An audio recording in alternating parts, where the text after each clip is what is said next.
Hello viewers. Novel का नाम है कुएं का राज और राइटर है इब्ने सफ़ी। गर्मी के मौसम की एक सुहानी रात के लगभग 11 बजे थे। नवाब रशीदुज्जमा ने अपने नए मेहमान के साथ ही बाग में खाना खाया और खाना खाने के बाद से अब तक बैठे उसके सफ़र की दास्तानें सुन रहे थे। उनका मेहमान तारिक अधेड़ उम्र का एक तंदुरुस्त आदमी था। उसने सफ़ेद पतलून और आधे आस्तीनों का सफ़ेद कमीज पहन रखी थी। घटे हुए बाजुओं को उभरी मछलियाँ चीख चीख कर ऐलान कर रही थी कि वह एक मेहनती आदमी है। गोरे लाल चेहरे पर घनी और ऊपर की ओर चढ़ी मूछें उसकी शख्सियत को रोबदार बना रही थी। आंखें छोटी और चमकदार थी। नवाब साहब के यहाँ के बहुत सारे लोगों ने अंदाज़ा लगा लिया था कि उससे आंखें मिलाकर बात करना आसान काम नहीं। वह खुद ज़्यादातर अपनी नज़रें नीचे ही रखता था। वह सैलानी था और उसकी घुमक्कड़ी की वजह हमेशा एक राज ही रही थी। वह नवाब साहब का जिगरी दोस्त था, लेकिन उन्हें भी उसके सैलानीपन की वजह मालूम न हो सकी। इस बारे में जब भी कोई बात आती तो वह हमेशा बात काटकर कोई और बात छेड़ दिया करता था। कुछ लोगों का ख्याल था कि वह पुराने ज़माने की तलाश में इधर उधर मारा फिरता कुछ लोगों का ख्याल था कि वह पुराने खजाने की तलाश में इधर उधर मारा फिरता है। वह अच्छे खासे दौलतमंद आदमी की तरह ज़िंदगी बसर कर रहा था, लेकिन उसकी आमदनी का ज़रिया किसी को मालूम नहीं था।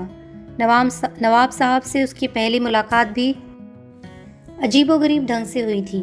7-8 साल पहले नवाब साहब पूर्वी मुल्कों की सैर के लिए लगभग 2 साल का प्रोग्राम बनाकर निकले थे।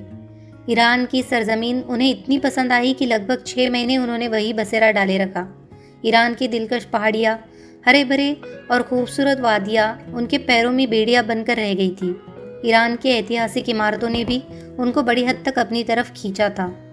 एक शाम जब वे ईरान के एक पुराने बादशाह के महलों के खंडरों से वापस आ रहे थे, उन्हें एक जगह पत्थरों के ढेर से एक इंसानी हाथ निकला हुआ नजर आया। उन्होंने घबराहट में चारों तरफ नज़र दौड़ाई, लेकिन कोई नज़र नहीं आया। वे सोच में पड़ गए कि क्या किया जाए।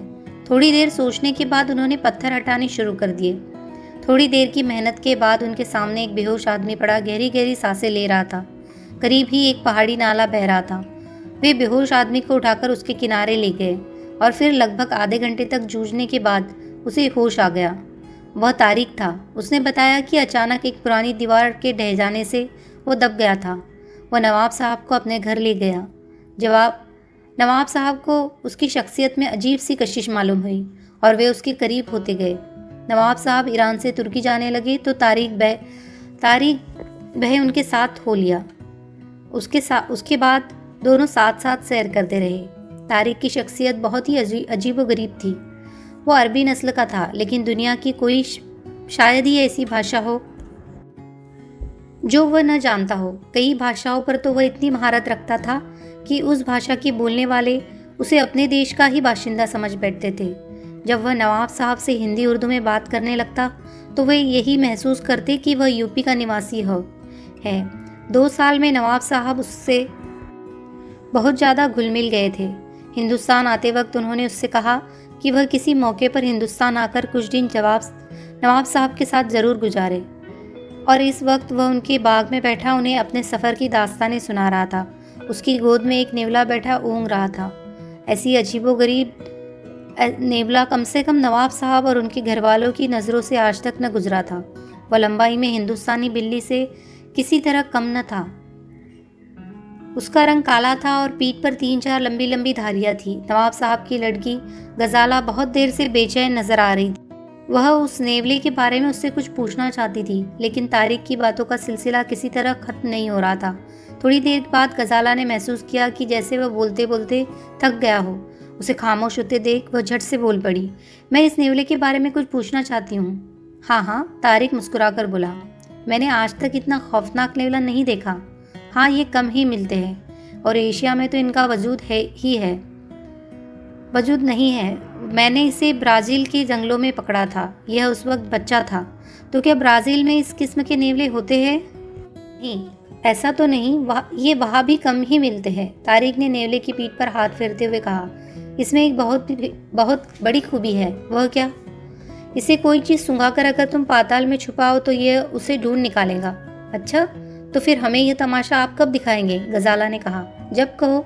तो लीजिए मेरा रुमाल, उसे सुंघाइए, मैं उसे कहाँ छुपाऊं? तारिक ने हंसकर रुमाल ले लिया और निवले की नाक पर रखकर फिर गजाला को वापस कर दिया। गजाला कोठी के अंदर चली गई। थोड़ी देर बाद वह वापस आ गई। अच्छी तरह छुपा दिया है ना? तारिक हंसकर बोला। खूब अच्छी तरह। तारिक ने नेवले को जमीन पर उतार दिया और उसकी पीठ पर हाथ फेरता हुआ बोला, जा ऋषि। नेवला दौड़ता हुआ कोठी की तरफ चला गया। सब लोग हैरान होकर कोठी की तरफ देख रहे थे। कुछ मिनटों के बाद वह लौटा। उसके मुंह में गजाला का रुमाल था। अरे, सबके मुंह से एक साथ निकला। तारिक हंसने लगा। गजाला की आंखें हैरत से फटी हुई थी। मैं इस रुमाल को अपनी किताबों की अलमारी में बंद करके ताला लगा कर आई थी, वह हैरत से बोली। ताला इसके लिए कोई हैसियत नहीं रखता, तारिक ने कहा, लेकिन इसने तुम्हारी खूबसूरत अलमारी बर्बाद कर दी होगी। वह कैसे? उसमें कम से कम इतना बड़ा छेद जरूर हो गया होगा जिसमें से ये आसानी से जा सके। इतनी जल्दी इतना बड़ा छेद कर देना नामुमकिन मालूम होता है, नवाब साहब बोले। अलमारी के तख्ते ज़्यादा से ज़्यादा 1-1.5 इंच मोटे हो गए, तारिक बोला। यह तो अच्छे खासे 36 मिनटों में काट कर रख देता है। आपकी हर चीज़ अजीबोगरीब है, गजाला हैरत से कहा। तारिक मुस्कुराकर खामोश हो गया। वे लोग बातचीत कर ही रहे थे कि सारे बाग में उजाला हो गया। गजाला ने पलट कर देखा और चीख मारकर उछल पड़ी। पुराने अंधे कुएं से अंगारों का फवारा फूट रहा था। शोले काफी ऊंचाई तक उठ रहे थे। एक अजीब किस्म की झन्नाटेदार आवाज से सारा बाग गूंज रहा था। यह क्या था? तारिक जल्दी से बोला, और उसके नेवले ने भी इतनी भयानक चीख मारी कि सबके जिस्म कांप गए। वे सब के सब पत्थर के बूतों की तरह खामोश थे।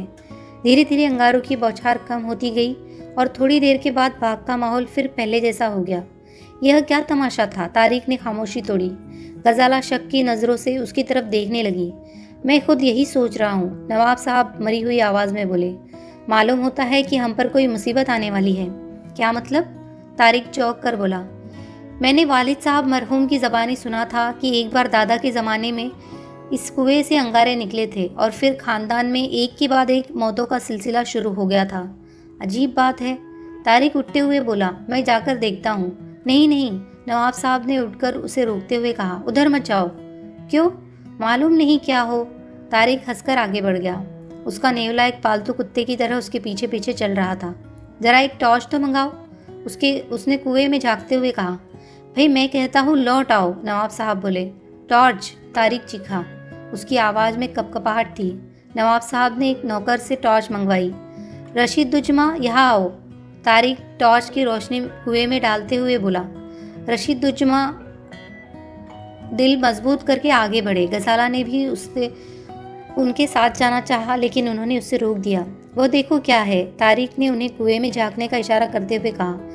रशीद दुजमा चीख मारकर पीछे हट गए। उनके जिस्म से ठंडा पसीना छूट रहा था। क्या है अब्बाजान? गजाला उनकी तरफ बढ़ती हुई बोली।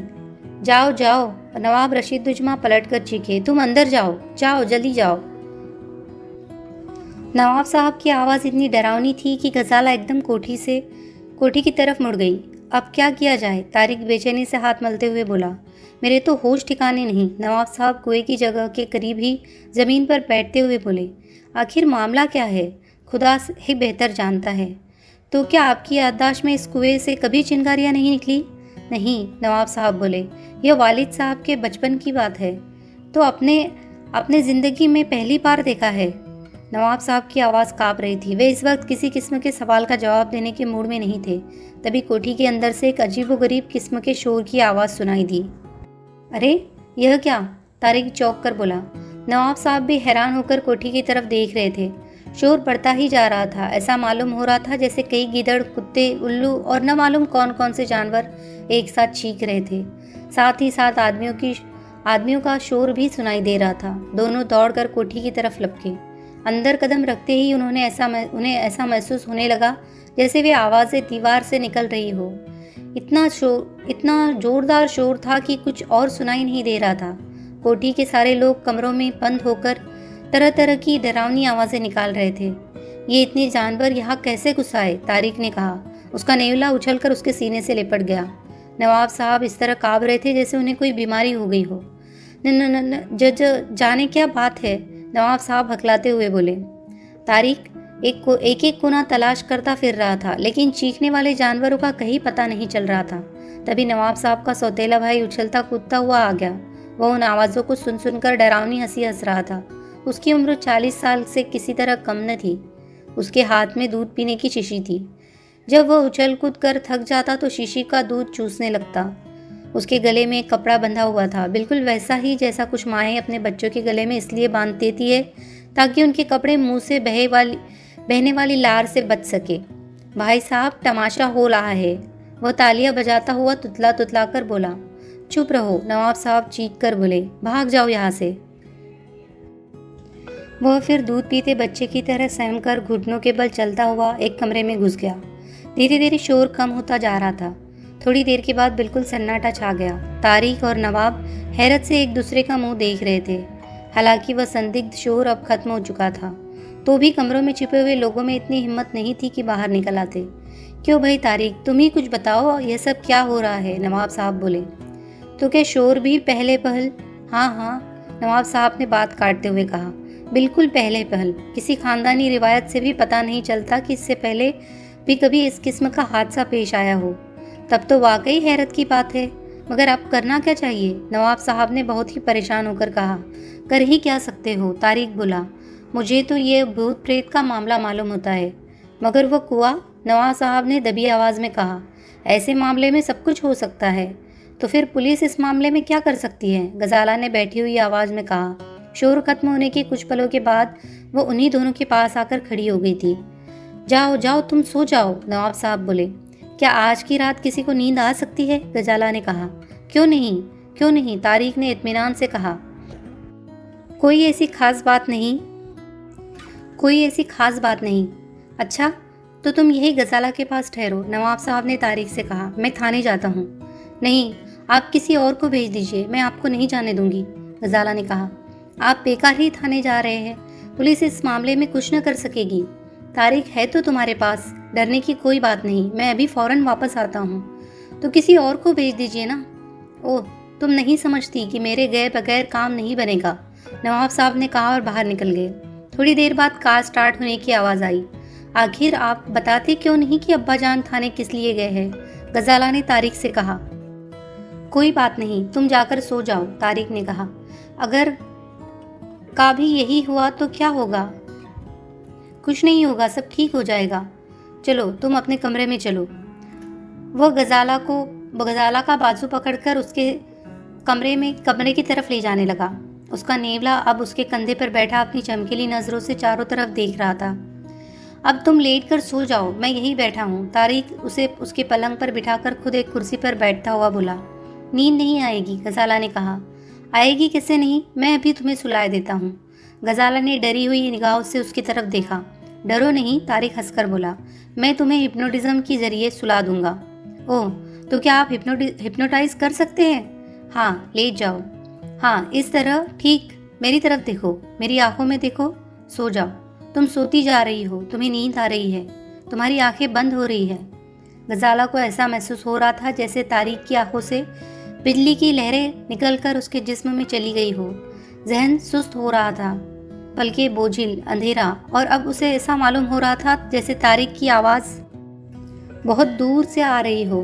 तुम्हारी नींद गहरी होती जा रही है, तुम्हारी नींद गहरी होती जा रही है। और धीरे धीरे आवाज़ आनी बंद हो गई। चारों तरफ अंधेरा ही अंधेरा था। वह गहरी नींद सो गई थी। तारिक थोड़ी देर तक बैठा उसकी तरफ देखता रहा, फिर उठकर बाहर चला गया। उसके माथे की नसें उभरी हुई थी। आंखों और कनपट्टियों से ऐसा मालूम हो रहा था कि वह किसी गहरी सोच में है। कमरों में घुसे हुए लोग इस तरह बातें कर रहे थे जैसे कि वह तहखानों में दुबके हुए बमबारी का इंतजार कर रहे हो। तारिक फिर बाग में आ गया। वह थोड़ी देर तक खड़ा कुछ सोचता रहा, फिर धीरे धीरे चलता हुआ कुएं के करीब आ गया। उसके हाथ में दबी हुई टॉर्च की रोशनी कुएं पे पड़ रही थी। तभी उसके होठों पर एक भेद भरी मुस्कान आई और वो फिर कोठी की तरफ रवाना हो गया। लगभग आधे घंटे बाद नवाब साहब एक सब इंस्पेक्टर और 2 कांस्टेबलों के साथ वापस लौटे। कुएं में कई टॉर्चों की रोशनी एक साथ पड़ी और नवाब साहब के मुंह से चीख निकल गई। सब इंस्पेक्टर ने सवालिया निगाहों से उनकी तरफ देखा। तो क्या सचमुच में पागल हो जाऊंगा? नवाब साहब इस तरह बोले जैसे ख्वाब में बड़बड़ा रहे हो। आपने तो कहा था, सब इंस्पेक्टर बोला। हाँ, मैंने बिल्कुल ठीक कहा था, नवाब साहब बेचारगी के साथ बोले। और आप जो कुछ देख रहे हैं वो भी ठीक है। सब इंस्पेक्टर हंसने लगा और नवाब साहब के चेहरे पर झल्लाहट पैदा हो गई। आपने तो फरमाया था कि औरत की लाश, सब इंस्पेक्टर ने कहा। मैंने गलत नहीं कहा था, नवाब बोले। सिर्फ मैंने ही नहीं बल्कि मेरे एक मेहमान ने भी देखी थी। इतनी देर में 2-3 नौकर भी आ गए थे। लाश का जिक्र सुनकर बुरी तरह कांपने लगे। 1 घंटे के अंदर अंदर उन्हें कई अजीबोगरीब बातों से वास्ता पड़ा था। जब तारिक साहब को बुलाओ, नवाब साहब ने एक नौकर की तरफ देखकर कहा। तारिक को देखकर सब इंस्पेक्टर ने अजीब सा मुंह बनाया। तारिक से ज्यादा वह उसके काले नेवले को घूर रहा था जो अभी तक तारिक के कंधे पर बैठा हुआ था। आपने भी औरत की लाश देखी थी? नवाब साहब ने तारिक की तरफ इशारा करते हुए कहा। और अब मेरी समझ में नहीं आ रहा कि मैं आपको क्या बयान दूं, तारिक ने सब इंस्पेक्टर से कहा। क्यों? इसलिए कि मैंने नवाब साहब के जाने के बाद फिर उस कुएं में झांका था। इस बार मैंने औरत की बजाय मर्द की लाश देखी। अरे, नवाब साहब के मुंह से अचानक निकला। जी हाँ, और अब यहाँ कुछ भी नहीं है, नवाब साहब ने बेताबी से कुएं की तरफ इशारा करते हुए कहा। अच्छा, तारिक ने कहा और कुएं की तरफ बढ़ा। दूसरे पल में उसकी टॉर्च की रोशनी कुएं में पड़ रही थी। तारिक ने एक जोरदार कहका लगाया और सब लोग हैरत से उसे देखने लगे। गजाला तुम्हें पहले ही मना कर रही थी, तारिक बोला। ये भला भूतिया मामले में पुलिस क्या कर सकती है? क्या इसी कुएं से चिंगारी भी निकली थी? सब इंस्पेक्टर ने कहा। हाँ, तब तो यह खुला हुआ मामला है, हम लोग भला इसमें क्या कर सकेंगे? और कुछ आवाज़ का भी तो जिक्र आपने किया था। जी हाँ, आवाज़ें कोठी के अंदर सुनाई दी थी, तारिक बोला। शायद मैं आपसे पहली बार मुलाकात कर रहा हूँ, सब इंस्पेक्टर ने उसकी बात पर ध्यान न देते हुए कहा। मैं पहली बार यहाँ आया हूँ। सब इंस्पेक्टर अब तक नेवले को घूर रहा था। ये मेरा पालतू नेवला है, बहुत ही अजीबोगरीब है, सब इंस्पेक्टर ने कहा। अच्छा, तो नवाब साहब, अब इजाज़त चाहूँगा। क्या बताऊँ भाई, मैंने बेकार ही आपको तकलीफ दी, नवाब साहब ने हाथ मलते हुए कहा। कोई बात नहीं, मैं तो आपका खादिम हूँ। अलबत्ता इस बात का ज़रूर अफसोस है कि मैं इस मामले में आपकी कोई खिदमत न कर सकूँगा।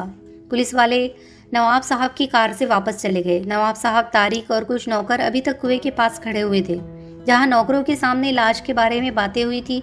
इसीलिए कुछ ही पलों में यह खबर सारी कोठी में फैल गई।